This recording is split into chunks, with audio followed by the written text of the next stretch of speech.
Assalamualaikum warahmatullahi wabarakatuh. Perkenalkan, nama saya Ranti Putri Darina dengan NIM Al11119151. Saya dari Prodi Kehutanan Fakultas Pertanian Universitas Jambi. Baiklah, pada video kali ini saya akan sedikit menjelaskan tentang budidaya malapari.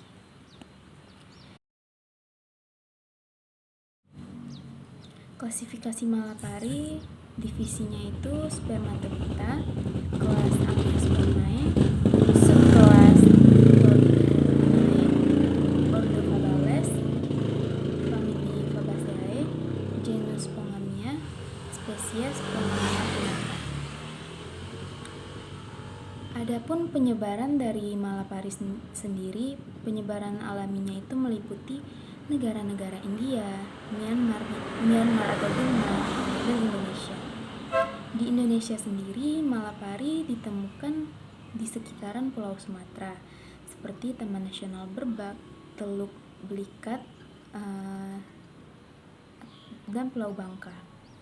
Selanjutnya itu di Banten, pantai sekitar Tanjung Lesung, di Ciamis di pantai Batu Karas, dan Tanjung Blambangan di Taman Nasional Alas Purwo, di Bali Utara itu pantai Lovina, di Lombok Timur itu pantai Sembelia, dan Maluku pantai barat Pulau Seram. Selanjutnya itu ekologi dan penyebaran malapari. Malapari sendiri diyakini berasal dari Asia daratan, khususnya menyebar di wilayah tropika dan subtropika di India, Bangladesh, Nepal, Burma, dan Thailand, di sepanjang aliran sungai dan garis pantai.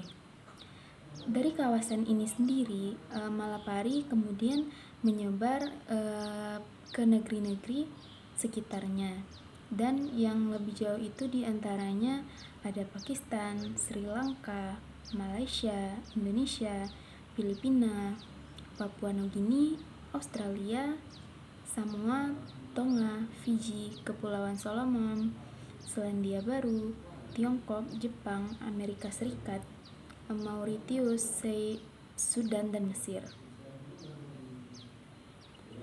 Di Nusantara, malapari umumnya ditemukan di pantai-pantai berpasir dan berkarang, dan di sana juga di perbatasan hutan mangrove ke arah darat, pada bagian yang bertanah kering. Pohon ini sendiri berbunga di sepanjang tahun. Satu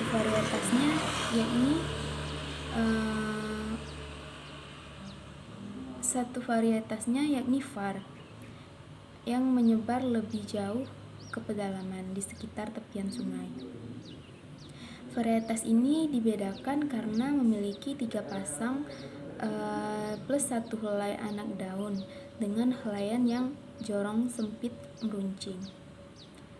Ujung penetes yang panjang dan runcing, dan kiri kanan tulang daun utama di sisi bawah acap kerap kali berambut halus. Adapun manfaat dari malapari ini, Rumpius mencatat bahwa pepagan malaparius dapat digunakan untuk mengobati akibat sengatan ikan sembilang atau sejenisnya. Menurut Rumpius sendiri, rebusan kulit ini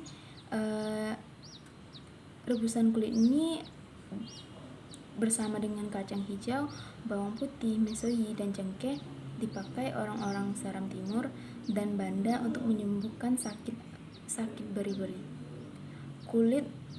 Kulitnya sendiri berbau tidak enak. Ini di Grajagan Banyuwangi dipakai untuk mengatasi penyakit kulit seperti kudis. Bijinya ini sendiri beracun dan dipakai untuk meracuni ikan. Minyak dari bijinya ini dipakai untuk mengobati penyakit kulit. Selanjutnya itu juga sebagai minyak lampu, bahan pembuatan sabun, dan sekarang juga sebagai bahan biodiesel. Malapari juga kerap ditanam sebagai peneduh di tepi jalan atau kanal irigasi. Penghias selanjutnya itu juga sebagai penghias taman, penghalang angin, dan penyubur tanah. Kayunya yang berserat bagus dipakai dalam pembuatan kabinet atau alat-alat pertanian. Selanjutnya itu sebagai gagang peralatan, tonggak, dan lain-lainnya. Dengan nilai kalori sebesar 4.600 kcal per kilogram. Ranting-ranting dan kayu pohon ini baik untuk dijadikan sebagai kayu bakar. Saat ini pemanfaatan malapari sendiri sebagai bahan bakar nabati atau biodiesel banyak ditemukan di daerah India. Kelebihan malapari sebagai bahan baku biodiesel adalah bijinya sendiri memiliki rendemen minyak yang tinggi mencapai 27-39%. Rendemen yang tinggi terhadap berat kering dan dalam pemanfaatannya sendiri tidak berkompetisi dengan kepentingan pangan. Selanjutnya itu habitus malapari.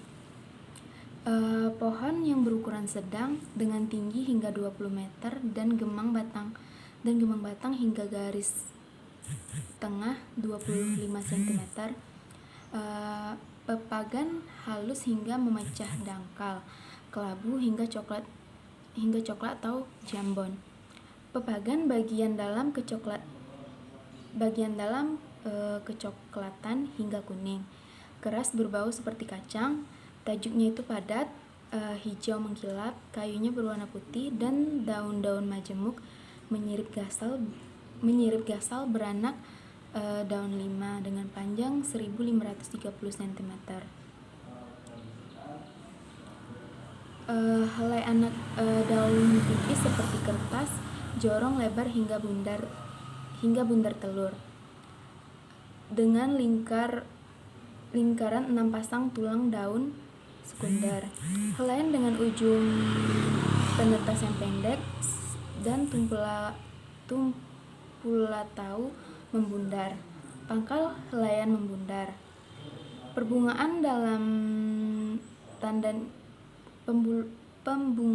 dalam tandan terjadi di ketiak, panjangnya hingga 20 cm.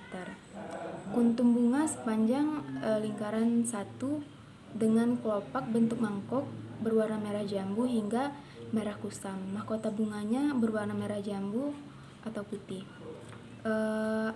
Potongannya lonjong dengan ujung melengkung dan berisi sebutir biji. Selanjutnya itu persyaratan tempat tumbuh malapari. Tanaman malapari ini sendiri banyak ditemukan di sepanjang pantai dan hidup bergerombongan. Pohon ini termasuk jenis yang cepat tumbuh, yaitu dalam kurun waktu 4-5 tahun, dan tinggi pohonnya dapat mencapai 20-25 meter dan sudah mulai berbunga dan berbuah. Dan umumnya malapari ini sendiri ditanam di areal pesisir kawasan tropis karena sifatnya yang tahan terhadap salinitas dan udara yang terbuka. Pada persebaran alaminya, pohon ini dapat tumbuh pada ketinggian antara 0 sampai 1200 mdpl. Tanaman malapari ini sendiri tumbuh baik pada tanah liat berpasir, tanah berpasir, dan tanah liat yang bergumpal-gumpal pada kondisi masin dan alkalinitas. Malapari merupakan tanaman asli daerah subtropis dan humida yang memiliki curah hujan tahunan antara 500 sampai 2500 mm dan musim kering selama 2-6 bulan dengan suhu maksimum antara 27 sampai 38 derajat Celcius dan suhu minimum antara 1 sampai 16 derajat Celcius. Tanaman malapari dewasa mampu tumbuh pada suhu di atas 50 derajat Celcius. Pada tingkat anakan, toleran terhadap naungan dan dapat mengikat nitrogen udara bebas. Malapari ini sendiri sebaiknya ditanam pada tanah berdrainase yang baik, dengan sinar matahari yang penuh atau sebagian. Pemeliharaan tanaman ini relatif lebih mudah, tahan terhadap hembusan angin yang kencang dan kekeringan, tetapi sensitif terhadap cuaca yang sangat dingin, di bawah 30 derajat Fahrenheit. Malapari akan menunjukkan kekurangan nutrisi jika tumbuh pada tanah dengan pH di atas 7,5. Selanjutnya itu pembibitan malapari. Perbanyakan tanaman malapari dapat melalui biji, di mana biji dapat dipilih dari buah yang benar-benar masak pohon. Selanjutnya itu daging buah dikelupas. Biji atau benih harus langsung ditabur langsung ke dalam polybag atau disemai dalam bak kecambah. Hal ini untuk mengurangi kemungkinan benih turun daya berkecambahannya. Setiap polybag itu diisi media tanam berupa campuran tanah lapisan atau tanah lapisan dan pupuk kandang, yaitu dengan perbandingan 2:1. Setiap polybag ditanami satu benih. Tempat pembibitan diberikan naungan atau atap dengan bahan yang berupa daun kelapa, jerami, atau paranet.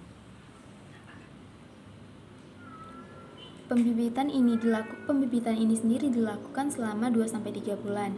Kegiatan yang dilakukan selama pembibitan antara lain seperti penyiraman pada waktu pagi dan sore, dan penyiangan dengan melakukan pembersihan gulma sekitaran bibit, dan seleksi dengan memilih bibit yang pertumbuhannya itu baik. Pembibitan secara vegetatif juga mudah dilaksanakan, yaitu dengan cara stek batang. Stek diambil dari pohon induk dengan penampilan yang baik dan sehat. Bahan stek diambil dari ranting yang berukuran 1-1,5 cm atau dari tubusan hasil pemangkasan yang tidak memerlukan bahan perangsang pertumbuhan akar. Stek yang berumur 2 bulan sudah berakar dan tunas sudah mencapai 10-15 cm. Mungkin hanya sekian tentang budidaya malapari yang dapat saya sampaikan. Apabila terdapat kesalahan pada penyampaian, saya mohon maaf. Saya akhiri dengan wabillahi taufiq wal hidayah. Wassalamualaikum warahmatullahi wabarakatuh.